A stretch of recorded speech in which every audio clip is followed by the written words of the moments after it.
ඔව් පිළියන්න බලන්න මම ඉතින් බන්ධනාගාරේ තාප්පෙන් පැනලා නෙවෙයි ගියේ.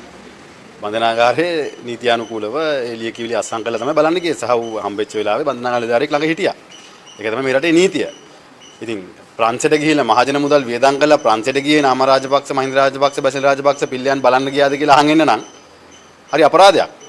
මොකද මෙච්චර දුර ගිහිල්ලා මහජන මුදල් වියදම් කරගෙන මහා මුලකාරයෙක් හොයන්න කියලා ප්‍රංශයට ගිහිල්ලා ඒ ගිහපු කෙනා කියලා තියෙන නාමල් පිළියන් බලන්න ගියාද කියලා ඒක අපරාධයක් මහජන මුදල් අභාවිතයක්.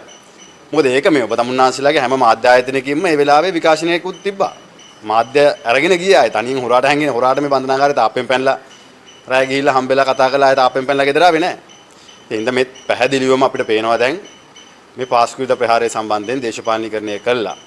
මේකේ සම්පූර්ණ දේශපාලන වාසියක් ලබා ගන්න වර්තමාන ආණ්ඩුව දැඩි උත්සාහයක ඉන්නවා. මම දන්න විදිහට නම් බන්ධනාගාරය ඇතුලේ හොර සාකච්ඡා කරන්න බෑ. සහ ඉතින් හොරාට සාකච්ඡා කරන්න ඕන නම් මම යන්නෙත් නැහැ. මම යන්නේ නැහැ නේ මම. මොකද ඒක හොරකමක් නේ.